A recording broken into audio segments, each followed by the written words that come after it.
It seems that we have a visitor, Holmes. Indeed. Come in. Hello, Sir Henry Baskerville. Did you have a good trip? But how do you know who I am? I had not announced my visit. By looking at your dress, it is totally unsuited to our wet English weather. This allowed me to deduce that you came here in a hurry and carrying the bare minimum in your luggage. Then there is a blue ink stain on your thumb, the same blue ink used by the passenger service at Waterloo Station to print their tickets. Your ticket has stained your thumb because of the rain. Also, my attention was attracted to your cufflinks with the initials HB, but still I had not yet made the connection with the famous Baskerville family. It is by remembering a Times article that I deduced your identity. It was telling of the odd death of Charles Baskerville and the likely return of his nephew and only heir, Henry. Brilliant. Your reputation is well-deserved, Mr. Holmes. But let me explain the purpose of my visit. You do not believe in legends, and you would like to clear the circumstances of your uncle's death. You need a factual, logical, and rational explanation of what some call the curse of the Baskervilles. And who else, in all modesty, but Sherlock Holmes and his faithful friend Dr. Watson would be able to solve such a mystery? Watson, my friend, pack your bags. We're leaving for Baskerville Hall. Tell us about the curse of the Baskervilles, Henry.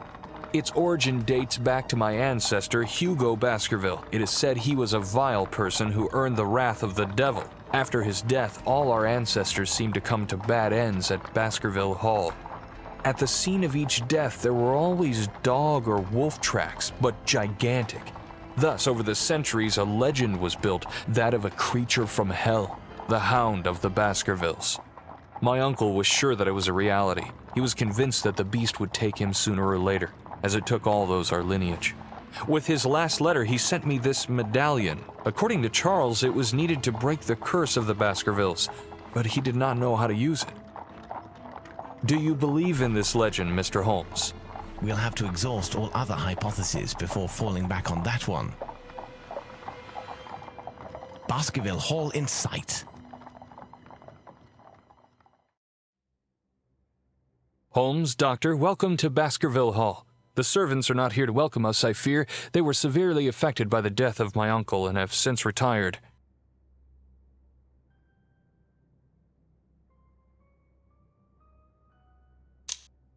The family portraits gallery, I assume. But why such expressions on their faces? These pictures have not always been so disturbing. According to my uncle, the changes in the paintings occurred after the violent death of the portrayed Baskerville. It appears to be one of the effects of the curse. Have you noticed? The family coats of arms under the pictures are missing. Indeed, it is an interesting point to begin our investigation. Where can these coats of arms be, and why did they disappear? Let's try to find them. I cannot stay here any longer. The sight of those ghastly faces is unbearable.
Indeed, Dr. Watson, my grandfather spent a large part of his life traveling the colonies of the Empire to stalk the largest predators in the world. Let us try to learn more about the tragic death of Sir Roger Baskerville. Such a distinguished hunter could not possibly have been killed by a simple dog.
A unicorn, a dragon, a werewolf? I can't believe my eyes.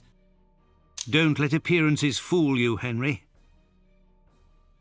Dr. Watson is right. It is unlikely that these fantastic animals ever existed. It is, rather, a matter of a remarkable job of taxidermy.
Where are we?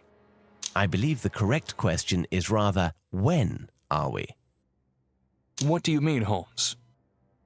Look at these traces of struggle. Look at the shape of the room, its decoration. Everything appears as if Sir Roger was just killed. Smell the air.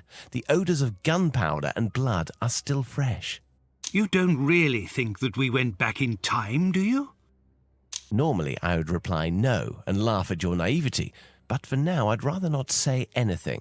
I do not know how or why, but it seems that we have stepped back to a few minutes after the death of Sir Roger. There is always an explanation. Be patient.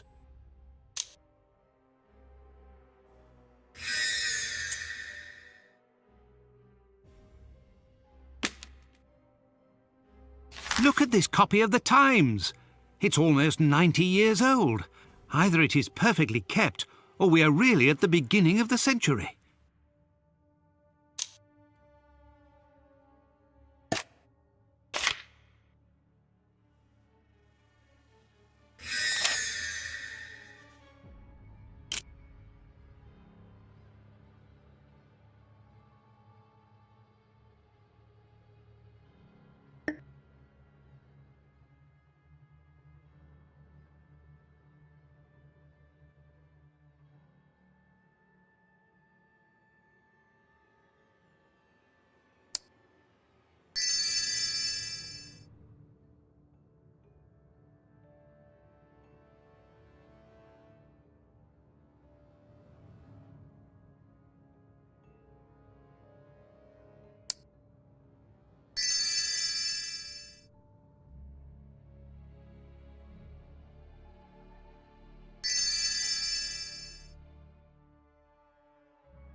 all the pieces of the coat of arms of Sir Roger Baskerville. Let's go to his portrait.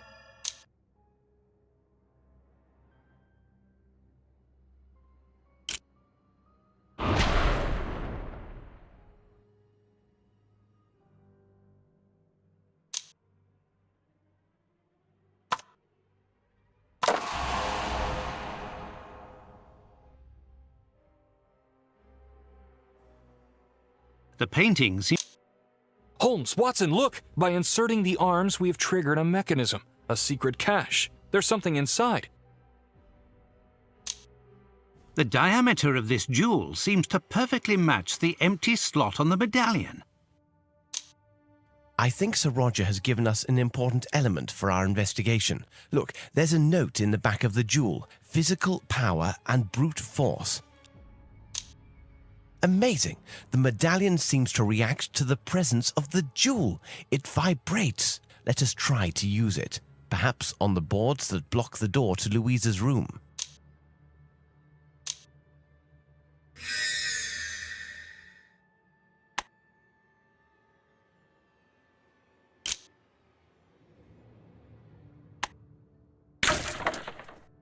Indeed, it seems that the powers of this locket give us interesting perspectives. Powers? Dear friend, let's not sink into superstition.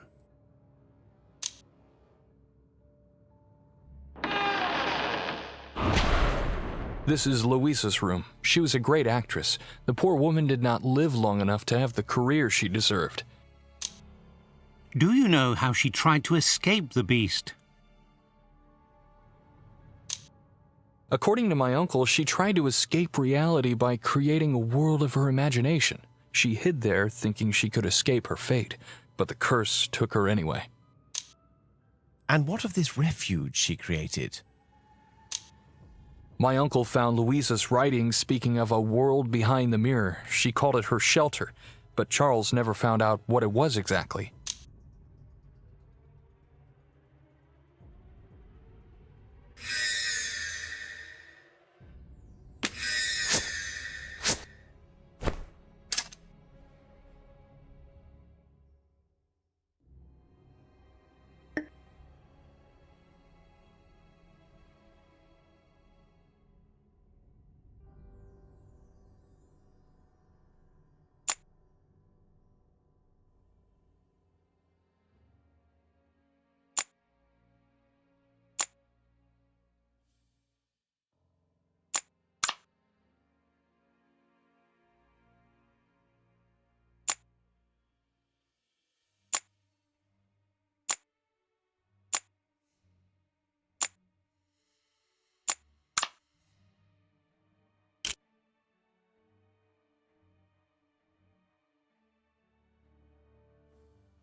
are again in the past. My God, what a savagery. A brutal crime, Henry. A brutal crime. Sadly, it reminds me of our investigation of the crimes of the Ripper of Whitechapel. Awful.